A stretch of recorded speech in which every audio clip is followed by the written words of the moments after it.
Katulad ng ibang love story, ang kwento ni na Leila Alcacid at ang singer-rapper na si Mito Fabi o mas kilala bilang Curtis Smith ay nagsimula sa isang hindi inaasahang pagkakataon. Pag-iibigang pinagyabong sa paglipas ng panahon at nauwi sa pangakong magsasama ng panghabang buhay. The Philippine Showbiz List presents Leila Alcacid and Mito Fabi Love Story and Wedding Details. How they met. Parehong nasa iisang mundo ng showbiz at musika, si Mito na isang kilalang rapper na kanyang henerasyon ay maayos na sa kanyang sariling landas, may matagumpay na karera at masiglang buhay. Samantalang si Leila, isang matagumpay na mang-aawit, ay iniwan na kanyang tahanan upang subukan ng isang mundong bago at hindi niya gamay. Sa huli, ang kanilang mga landas ay pinagtagpo. Ayon kay Leila, unang beses silang magkita ni Mito sa isa sa mga gig nito at aminadong ng mga sandaling yon ay nakaramdam na siya ng matinding atraksyon rito. Para sa kanya, ito ang klase ng moment kung saan bigla ka nalang nahuhumaling sa isang tao kahit hindi mo pa siya lubos na kilala. Ngunit sa kabila ng matinding paghanga niya, aminado siyang hindi sila agad nagkaayos.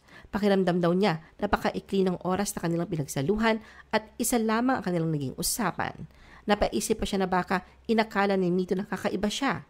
Sa kabilang banda, si Mito naman ay inamin na siya'y pagod, balisa at hindi na sa pinakamainam na kondisyon noong gabing yon. Kaya marahil hindi rin daw siya agad nakapansin o nakabuo ng koneksyon kay Leila sa simula. Tila tadhana nga ang gumawa ng paraan dahil pagkalipas ng ilang panahon, sa isang hindi inaasahang pagkakataon, muling nag-cruise ang kanilang mga landas sa simbahan. Naroon si Leila kasama ang kanyang pamilya at ayon sa kanya, mas maayos na ang kalagayan niya noon. Regular na siya nagsisimba, mas nagpo-focus na siya sa sarili at tuluyan na niyang iniwan ang pag-aalala tungkol sa mga lalaki o sa pagiging single. At doon, sa oras na hindi na raw niya ito iniisip, sa kabilang dumating naman muli si Mito sa buhay niya. Mula noon, madalas na silang magkasama pagkatapos ng misa. Unti-unting nabuo ang koneksyon sa pagitan nila, hindi sa isang romantic na paraan agad, kundi bilang dalawang taong sabay na nagpapagaling at naghahanap ng direksyon sa buhay. Para kay Mito, malaki ang respeto niya sa isang taong kayang harapin ang sarili at sabihin, hindi ito ang gusto kong maging at hindi ko kaya mag-isa. Yun anya nakita niya kay Leila sa simbahan, isang taong seryosong nagbabago at lumalago. On living together. Magkasintahan na sina Leila at Mito mula pa noong 2018, pero March 2019 lamang nila ito isinapubliko. Tila nahanap ang kalinga sa piling ng bawat isa dahil sa kasagsagan ng pandemya noong 2020 nang magdesisyon silang mag-live-in, pero 2023 lamang nila ito isinapubliko. Ayon kay Leila, ito ay upang mas mapalapit sila ni Mito sa isa't isa at mas mapagtuunan ng pansin ang kanilang relasyon.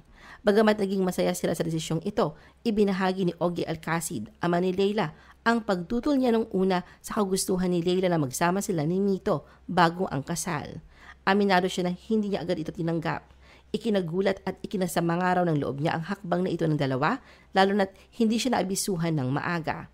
23 years old na noon si Leila at nasa tamang edad na, kaya wala raw siyang magagawa kung ano man ang maging desisyon nito, lalo na sa relasyon nila ni Mito. Idinagdag pa ni Ogie na proud siya kay Leila dahil hindi ito humingi ng pera sa kanya kahit kailan. Kaugnay nito, ibinahagi ni Mito na hindi nga naging madali sa simula ang pagsasama nila ni Leila sa iisang bubong, lalo na't biglaan ang desisyon nila. Bagamat hindi anya agad naging komportable si Ogie sa ideya, nagpapasalamat siya dahil nagkaroon sila ng maayos na pag-uusap at inunawa ang dahilan nila ni Leila. Para kay Mito, naiiba ang pananaw sa Pilipinas pagdating sa mga ganitong bagay. Ngunit sa sitwasyon nila ni Leila noong panahon ng pandemya, yun ang desisyong pinakamay kabuluhan para sa kanila. Low-key and lasting relationship. Mula nang ipaalam sa publiko ang kanilang relasyon, napagpasyahan ni Mito at Leila na huwag ito gawing sobrang lantad. Bagamat nagbabahagi sila paminsan-minsan ng maliliit na sandali, naniniwala silang may kakaibang halaga sa pag-iingat ng ilang bagay para lamang sa kanila. Ayon kay Leila, nung nagsimula ang kanilang relasyon, pribado muna itong itinago mula sa publiko. Tanging mga malalapit na kaibigan lamang ang nakakaalam. Hindi nila agad ito ipinost sa social media hanggang sa isang araw ay nagdesisyon si Leila na ipaalam sa lahat na matagal na silang magkasama. Laking pasasalamat nila na mainit at positibo ang pagtanggap ng mga tao. The engagement. Sa tagal na tinakbo ng kanilang pagsasama, hindi nakaiwas sina Mito at Leila sa mga katanungan tungkol sa pagpapakasal. Sa magkahiwalay na interview noong 2023, sinabi ni Leila na wala pa sa plano niya ang kasal. Ayon sa kanya, mas pinipili niyang take things as they happen at ang mahalaga ay masaya siya sa kasalukuyan. Samantala sa panig naman ni Mito, sinabi niyang hindi pa niya minamadali ang susunod na hakbang sa kanilang relasyon pero sigurado raw siya na si Leila na ang kanyang the one. Ayon sa kanya, si Leila ang uri ng tao nagpapabuti sa kanya bilang individual at umaasa siyang nagagawa rin niya ito para kay Leila. Bagamat malinaw na seryoso siya kay Leila, pinipili pa rin daw ni Mito na bigyan ng panahon ang sarili upang maging mas handa lalo na sa aspeto ng katatagan sa buhay at pinansyal. Samantala, nilarawan niya ang kanilang relasyon bilang very quiet, very slow at our own pace, very calm. Sa kanilang joint Instagram post noong September 29, 2024, ibinahagi ni Leila at Mito ang litrato ng kanilang engagement, kasabay na kanilang anibersaryo.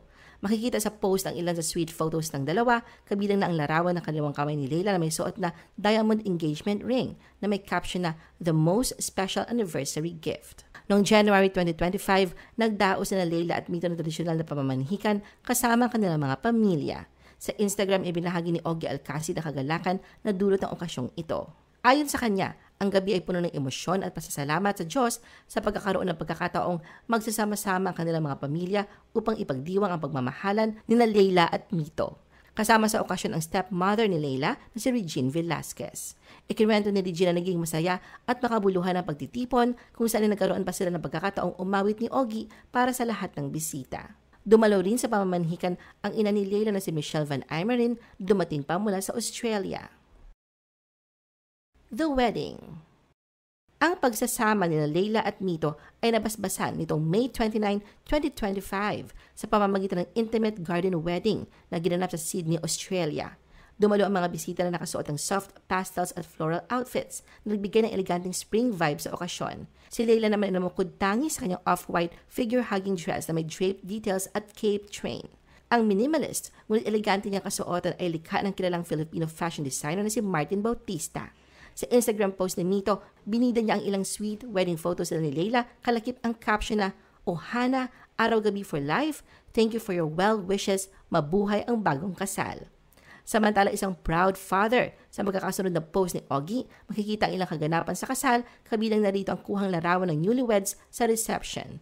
Mababasang caption niya rito, Pag-ibig, pagmamahalang walang patid, kami ay nagbubunyi. We love you at Curtis Mito and at Leila Alcacid, the Lord bless you both. Nagbahagi rin si Ogie ng larawan mula sa kanilang family dinner isang gabi bago ang kasal.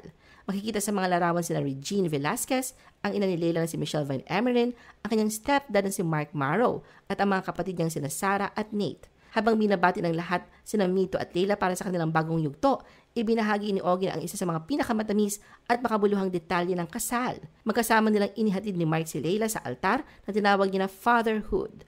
Ang panibagong chapter na ito sa buhay nila Mito at Leila ay inulan ng pagbati mula sa mga kasamahan nila sa industriya at mga tagahanga. Ano ang masasabi mo sa video na ito? Mag-like o mag-react at huwag mahiyang mag-comment. For our YouTube viewers, huwag kalimutan mag-subscribe at i-hit ang notification button. At para sa aming Facebook viewers, mag-like at follow sa aming Facebook page para updated ka sa mga showbiz chika. Thanks for watching!